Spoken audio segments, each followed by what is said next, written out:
All right, ladies and gentlemen, we're getting ready to take off.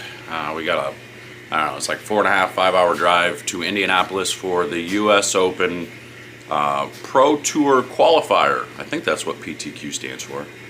But we're prepared, we're ready to go, we're ready to rock. Got a bunch of bowling balls we're gonna throw in the truck. We're prepared with our backpack. We're only gonna take one backpack this time, so that way if our truck gets broken into, then I make sure I have my backpack inside, and I'll still have this camera and everything, so we'll be good to go. But we got very important tools going with us today. Check this out. So I made sure to grab one for each day if I need to. If I gotta switch these bad boys out every day, plus a extra heel for the tackiness, if I gotta switch one of those out every day to make sure I have good footwork, I'm gonna do it, because man, if I'm slipping at all, I'm in trouble. So we're gonna make sure we're not slipping. I'm getting there a day early. We're gonna go practice, shoot some video, do some practice at the center itself. Starting to put together more video for the app. I know some of you guys have been waiting for the BowlerX training app to come out. I have a lot of it done. It's just gonna take a little bit while longer to get it moving completely, so that way we have some training going on the app. So let's pack up and get ready to go, and we'll head to Indy. We'll see you soon.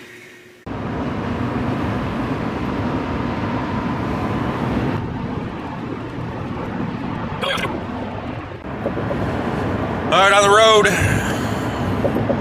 About 3.5 hours. We're up an hour into this mess.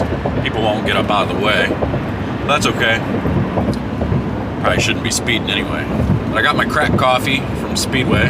Y'all know I love my crack coffee. If you follow me on social media, I call it crack coffee because I'm pretty sure they put crack or cocaine in their coffee. It makes you go crazy. I love it. I think I'm addicted. That's neither here nor there. Last night, Sean Rash is your #1 seed, folks. All the hate, all the bad comments, the people saying he should have been disqualified immediately, like, my goodness. My take on that whole thing, people are ridiculous. If you're rooting for boring bowling and boring TV, you're rooting for the death of the sport. Just saying. We want outbursts. We want things to happen. Why do you think people watched when Pete Weber was on TV? Because they wanted to see what was going to happen. You want to bet that the ratings are going to be pretty high during that championship match, especially if Belmo makes it there to bowl Rash in the title. Woo! Man, that's going to be good TV, I'll tell you what. I'm pretty sure Rash won't do anything, but, oh hey. Getting a phone call. Be right back. All right, we're back. There's Cody Shoemaker calling me up. He's staying with me for the event, assuming we both make it through the PTQ. You know, at least for tonight, we'll be staying there. So, called me up, a little pro shop talk, all that stuff. He's working out of a pro shop now too. So, anyway, so we're on our way, and my take on the whole Rash thing is I hope he wins, because I really don't want boring bowling. I don't think he's gonna say anything. I don't think he's going to be on his best behavior. He's just going to go up and he may give you some fist pumps and stuff and get rowdy, because you know Belmo will. Belmo did it in the match last night when all 5 were bowling for seeding. So it should be interesting, to say the least, as to what happens in that title match, depending on who's in the title match. You know, so obviously everybody in the world is rooting for a Belmo Rash rematch, and that's exactly what I'm talking about. Everybody wants the drama. Everybody wants to see the people make some drama and stuff. So if you're rooting for people to just go up and throw shots, walk back and sit down, you're rooting for the sport to die, in my opinion. So anyway, that's my take on it. So let's go Rash, let's go Belmo. I mean, let's go bowling. Shoot, this is gonna be fun. I can't wait to watch. But we're gonna get there. I'm gonna get to the hotel. I'm gonna unpack my stuff, and then we're gonna head to the bowling center, get some practice, shoot a little video, get some training video done and all that good jazz, and I'll let you in on some of the practice. So we'll see you when we get there. All right, here we go. Here we are at the PTQ coming up here for the US Open. We've got about 108 bowlers getting ready to bowl. We're bowling on 40 feet, found out. It's like 1.71. They made them pretty tough, but it looks like it's going to play right, because that's what this building likes to do. This building is very good at playing further right, so we're going to try and see if we can't start with that. We get 30 minutes of practice before we come in, and then we'll go and see. They're going to re-oil, and then we got to go bowl our 8 games for the qualifier. So now they're taking 26 spots, so they're taking more than the 24 originally. So A couple people must have dropped out or something going in, but see, big center. This place is nice. Real nice area. Everything's really cool. I don't know how many people have actually been to Woodland, but this place is nice. We tried to come in last night and practice, but the place was packed. Like, they had a waiting list. It was like a 2-hour waiting list, so we had no chance of even getting in and bowling. But we went and watched the match, the Simonelli match, Simonelli and BJ Skiffington. That was pretty fun. A bunch of people there, kind of getting hooting and hollering. It was a pretty good time. Simonelli did win. It was like 10 something to, I don't remember, 890 or something. I don't know. It was pretty good. It was pretty fun. I think BJ actually bowled better than most people thought he was going to. He didn't bowl that bad. He didn't bowl that.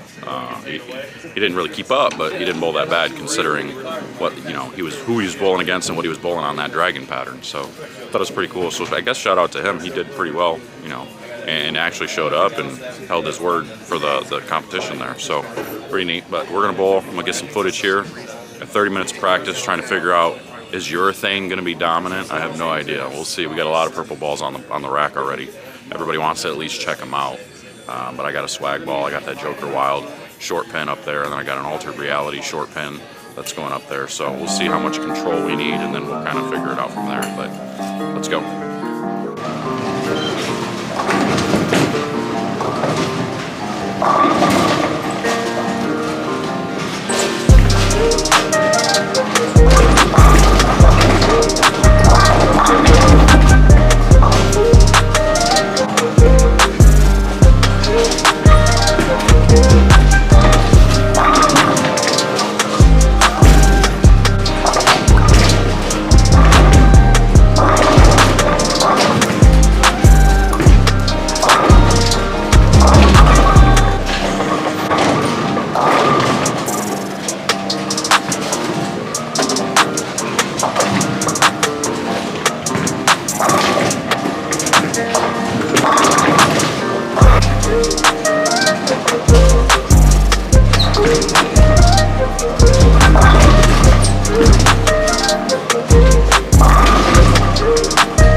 Made it home after that disastrous event. Just another one of those times where I felt like I could do no right, honestly. At the end of the block, the kid I was crossing with, Scott Matthews, right after I stone 8 again, he looks at me, he says, "Man, you're going to have an event soon where you just carry everything. This is brutal." I mean, I have no words, honestly. It was just embarrassing. It was frustrating. And it was one of those times where I skipped mad. Like, I just what were you going to do? You know, things just aren't going your way. There's not a whole lot you can really do. Every time I threw a 3-bagger, I split right after it. I never had more than a 3-bagger the entire time. Every time I thought I had something going, something was crazy. I mean, it was so bad to where I was so confused because my asymmetric stuff was getting down lane and continuing, but giving me erratic ball reaction. Whereas my symmetrical stuff, which is supposed to be the more continuous, you know, smoother reactions, was being real hook stoppy. It was stopping on me. It was quitting. And it was really confusing. I wasn't really sure what was going on. It was almost like, it felt like on all of the right lanes, the back panel was slanted away from the head pin towards the right gutter. I couldn't get the ball up the hill on the right lanes. And on the left lanes, I was fine. I struck a lot on most of the left lanes. Could not figure out most of the right lanes. And I mean, it happens. It's not like this is the first time I've ever bowled bad. You know, obviously I didn't bowl very good at the Players Championship either. But at least at the Players Championship, I was kind of able to put a few things here to get here and there. You know, if I would have bowled like I did at the Players Championship, I make this cut pretty easily. I mean, honestly, this is a cut that I shouldn't miss. I mean, the cut was +8 or something like that. Ain't no reason for me to ever miss that cut. So it's frustrating, but I can recall multiple times where I'm just standing over my bags, you know, and I'm just staring at my bowling balls like, there ain't a single one of these that are going to work. You know, and at one point I've tried everything. I've tried them all. I tried playing right. I tried playing in. I tried rolling it more. I tried getting my hand around it more. I mean, it literally was another one of those days where if I threw it bad, like, and it was an actual, oh crap, you know, bad shot, I was splitting every time. I don't remember. I only left the 3-6-10 once because every time I hit with the opportunity to leave a 3-6-10, it would leave the 3-6-7-10. I shot at the 3-6-7-10 multiple times, and I didn't break anything. I mean, I didn't break anything up. The last game, or the game before, or something like that, it was just, I went 4 frames in a row getting 9, and it was just, and when I finally thought I had ball reaction to at least get to the pocket, it was wrap 10, flat 10, stone 9, stone 8, all back to back to back to back. And it was just like, oh no, I'm sorry, it was flat 10, stone 9, then I struck, then I stone 8. So a strike in between all that, which didn't make much of a difference.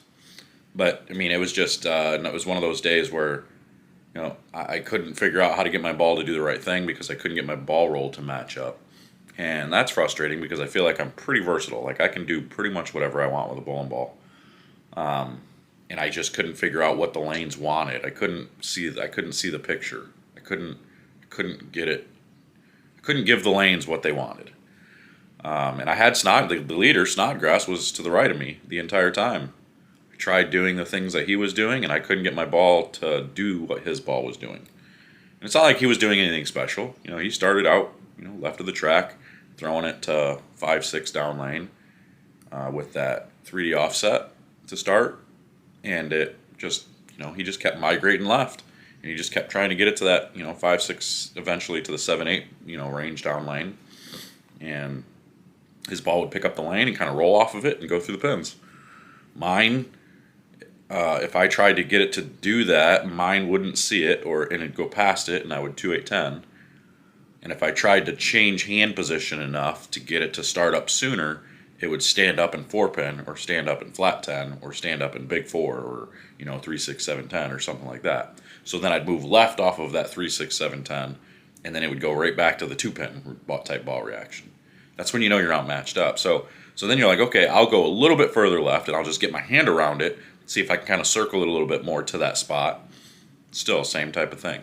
I dealt with the same type of ball reaction, you know, same type of problems all day. I mean, it wasn't the same ball reaction because I was using different balls, but it was just frustrating. It was frustrating. So, learning experience. The good news is we're going to Jackson, Michigan next week. Monday, got bowl qualifier again there. on Monday, bowling for like, I think it's 16 spots. There's only like 50 bowlers. You know, I mean, it's another one of those events where I'll be going in with high confidence. It's a shorter pattern, 36 feet. I'll be able to use, purple hammers and whatnot the entire time. So I'm not too concerned about that pattern. I'm not too concerned with how difficult. I mean, the U.S. Open, you can expect that all the patterns are going to be pretty difficult for the most part. They might give you one pattern this week that's going to be maybe a little bit softer, a little bit better scoring, but who knows? You never know with Hoagland. He likes to make them hard, and he's proved it over the years. So anyway, all done. We'll see you guys for practice and whatnot and for some videos later this week. I'm getting ready for Jackson, Michigan for Monday. So make sure to hit that join button. That contest is over, so I'm going to draw for some names for the winning the balls. So I'm out of here. We'll see you guys later. Take care.